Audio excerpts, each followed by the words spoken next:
बाल निर्माण की कहानियाँ भाग 2। पुस्तक डॉक्टर आशा सरसीज द्वारा लिखा। ऑडियो 2। माँ की मृत्यु के बाद विनोद को माँ का मूल्य पता लगा। वह दाने दाने को तरस गया। पड़ोसियों ने उससे कुछ दिन सहानुभूति दिखलाई, फिर नाता तोड़ दिया। आखिर वे उसे कब तक खिलाते। विनोद की बुरी आदतों के कारण वे लोग उसे अपने घर में भी ना घुसने देना चाहते थे। विनोद अब बहुत परेशान था। स्कूल जाना तो छूट ही चुका था। किराया ना दे पाने के कारण मकान मालिक ने उसे कमरे से निकाल दिया। तभी संयोगवश एक पड़ोसी के कहने सुनने पर उसे पास की चाय दुकान पर नौकरी मिल गई। पर वहां सप्ताह भर काम करके ही विनोद परेशान हो गया। उसे ना तो काम करने की आदत थी, ना ही किसी की बात सुनने की, जबकि उसका मालिक उसे पूरे 14 घंटे काम लेता और जब तब डांटता भी रहता। विनोद ने यह नौकरी छोड़ दी। अब उसके पास ना खाने का ठिकाना था, ना रहने का। कुछ दिन उसने भीख मांगी, फिर वह जेब कतरों के साथ रहने लगा। उन्होंने कुछ ही दिनों में उसे जेब काटने में बड़ा ही कुशल बना दिया। विनोद अब और भी आलसी और विलासी बन गया। जब भी पैसे की जरूरत होती तो मोटा आदमी देखकर वह जेब काट लेता। मुफ्त का पैसा वह खुले हाथों खर्च करता। अब उसे शराब और सिगरेट की भी लत पड़ गई थी। बुरा काम करने वाला व्यक्ति अधिक समय तक दंड से बच नहीं सकता। एक दिन पुलिस ने विनोद को जेब काटते हुए रंगे हाथों पकड़ लिया। विनोद उसके आगे गिड़गिड़ाने लगा, छोड़ देने के लिए बार बार प्रार्थना करने लगा। उसने सुन रखा था कि पकड़े जाने पर पुलिस बुरी तरह पिटाई करती है और तरह तरह की यातनाएं देती हैं। विनोद उसकी कल्पना करके ही सिहर उठा, किंतु विनोद की कोई प्रार्थना काम न आई। सिपाही ने भली भांति पिटाई की और घसीटता हुआ थाने ले गया। पुलिस अधिकारी का चेहरा देखकर वह सहसा ही कुछ चौंक उठा। रघु भैया, अब की बार माफ करो, वह हकलाते हुए बोला और उसके पैरों में गिर पड़ा। अधिकारी की पहचान का प्रयास करते हुए ध्यान से उसे देखने लगा। वह दुख और आश्चर्य के साथ बोला, विनोद, तुम इस स्थिति में? अब विनोद शर्म से गड़ गया। वह सिर झुकाकर आंखें नीची करके उनके सामने खड़ा हो गया। पुलिस अधिकारी ने उसे गाड़ी में बैठने का इशारा किया। विनोद चुपचाप गाड़ी में बैठ गया। वह सोच रहा था कि इन्होंने मुझे पहचान तो लिया है, दया करेंगे तो छोड़ देंगे, नहीं तो जेल जाना निश्चित है। जीप जल्दी ही अधिकारी के सुंदर बंगले के सामने रुकी। आओ, कहकर पुलिस अधिकारी ने विनोद को अपने पीछे आने का आदेश दिया। विनोद धड़कते दिल से आगे बढ़ा। बैठो विनोद। अधिकारी ने उसे सामने पड़ी कुर्सी की ओर इशारा करते हुए कहा। वह कहने लगे, तुम इतने अधिक गिर चुके हो, कभी सोचा है तुमने अपना भविष्य? क्या तुम अपराध करके पुलिस की निगाहों से बच पाओगे? बार बार सजा मिलेगी, बार बार जेल जाओगे, लोग तुम्हारे नाम पर थूकेंगे। छी, ऐसा जीवन भी कोई जीवन है? विनोद का ध्यान आज पहली बार अपने भविष्य की ओर गया। अभी तक उसने केवल वर्तमान के विषय में सोचा था। उसे अपने जेबकट साथियों का भी ध्यान आया, जो समाज से बहिष्कृत होकर रहते हैं, बार बार पुलिस की यातनाएं सहते हैं। ओह, क्या मेरा जीवन भी वैसा बनेगा? यह सोचकर विनोद सिहर उठा। उसे याद आने लगा कि यह रघुनाथ भैया उसे कितना ही समझाया करते थे कि वह खूब पढ़े लिखे अच्छा बालक बने।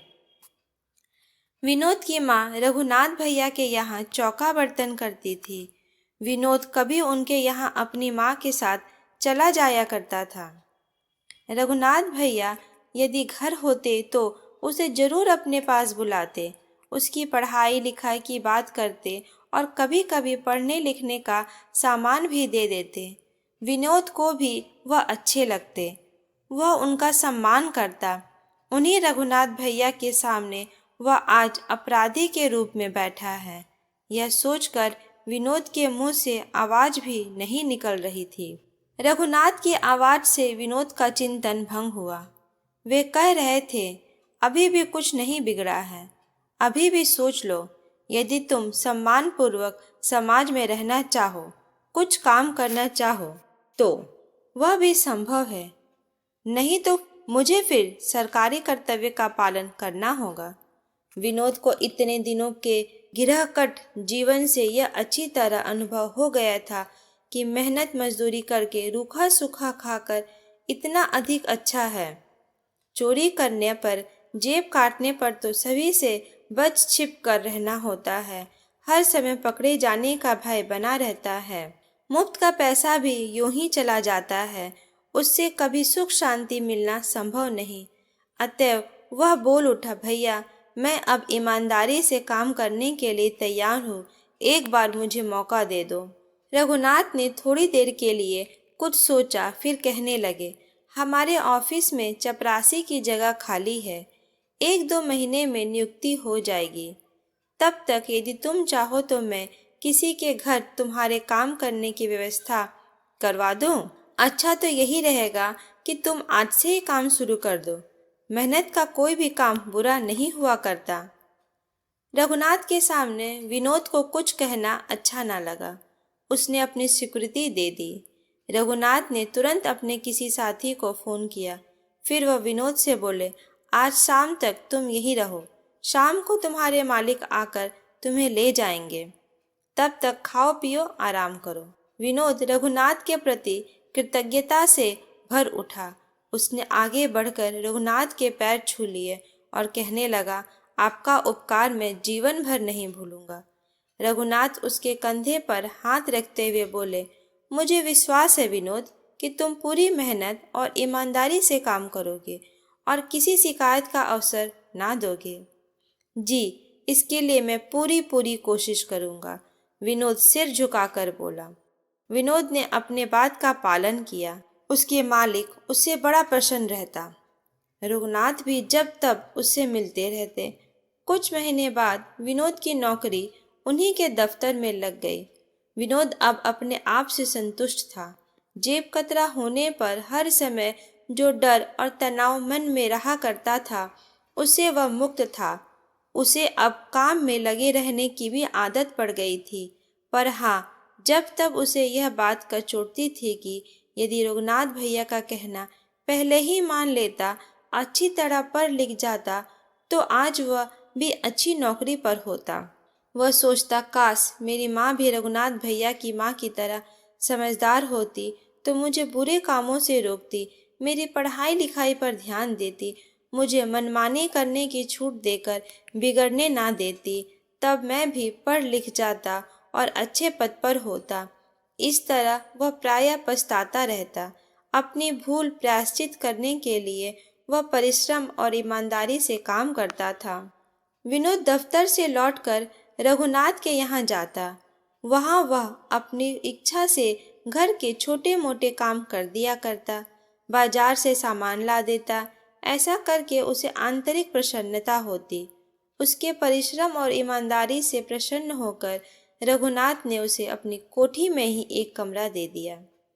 धीरे धीरे विनोद ने रघुनाथ के घर का बहुत सा कार्य संभाल लिया और वह उनके परिवार के बहुत निकट आ गया। व्यक्ति जैसी संगति में रहता है, उसका प्रभाव गहराई से उसके चेतन अचेतन मन पर पड़ता है। इसलिए यह बहुत महत्वपूर्ण है कि जिन व्यक्तियों के साथ हम रहते हैं, उनके आचार विचार कुलसित ना हो। रघुनाथ की संगति में रहकर न केवल विनोद के भावों का ही परिष्कार हुआ, अपितु अपनी सभी प्रकार की प्रगति के लिए भी उसमें नया उत्साह जगा। आलस्य, कामचोरी, ठगी, बुरे व्यसन आदि को उसने पूरी तरह छोड़ दिया। व्यक्ति जब तक दृढ़ता से संकल्प नहीं करता, तभी तक वह बुराई नहीं छोड़ पाता। दृढ़ प्रतिज्ञा के लिए अवांछनीय आदत छोड़ना कठिन नहीं होता। विनोद ने अपनी शैक्षिक योग्यता बढ़ाने की भी उमंग उठाई। रघुनाथ के यहाँ बच्चों को पढ़ाने के लिए मास्टर साहब आते थे। उसने मास्टर साहब को तैयार कर लिया कि बच्चों को पढ़ाकर थोड़ा सा समय उसे भी दे दें। यह क्रम अभी 1 महीना चला था कि रघुनाथ को पता लग गया। उन्होंने मास्टर साहब से पूछा और यह जानकर प्रसन्न हुए कि विनोद अपने 200 रुपये के वेतन से 50 रुपये प्रति मास मास्टर साहब को पढ़ाने के लिए देता है। मास्टर साहब से उन्हें पता लगा कि विनोद की समझ और लगन अच्छी है, वह पढ़ने में श्रम करके जल्दी ही आगे बढ़ भी रहा है। रघुनाथ ने मास्टर साहब को निर्देश दिया, आप विनोद को भली भांति पढ़ाएं और हाई स्कूल की परीक्षा दिलाएं। आगे बढ़ने की धुन में डूबे विनोद ने 2 ही वर्ष में हाई स्कूल द्वितीय श्रेणी में उत्तीर्ण कर लिया। साथ ही रघुनाथ के निर्देशन में विभागीय परीक्षाएं भी देता रहा। वह चपरासी से पुलिस का सिपाही बना और फिर थानेदार बन गया। जिस दिन उसकी थानेदार के पद पर नियुक्ति हुई, विनोद बड़ा प्रसन्न था। रघुनाथ भैया भी बड़े संतुष्ट और खुश थे। विनोद का सुधार, उसकी प्रगति उनकी ही प्रेरणा का फल थी। विनोद अपनी नियुक्ति पत्र उन्हें थमाते हुए बड़ा भावुक हो गया और उनसे लिपट गया। रघुनाथ उसे गले से लगाते हुए बोले, विनोद, मुझे विश्वास है कि तुम दूसरों के सामने सुंदर उदाहरण प्रस्तुत करोगे। रिश्वत और बेईमानी से तुम सदा दूर रहोगे। तुम अपने कर्तव्य का पूरी सख्ती से पालन करोगे। विनोद उनके पैर छूते हुए बोला, भैया, यही आपके प्रति मेरी सच्ची श्रद्धा होगी। विनोद जहाँ भी रहा वहीं उसने पूरी ईमानदारी, निर्भीकता और सावधानी से काम किया। जल्द ही वह लोकप्रिय हो गया। अपनी प्रशंसनीय सेवाओं और कार्यकुशलता के कारण थोड़े ही समय में वह पुलिस अधीक्षक बन गया। उसकी प्रसिद्धि सर्वत्र फैलने लगी।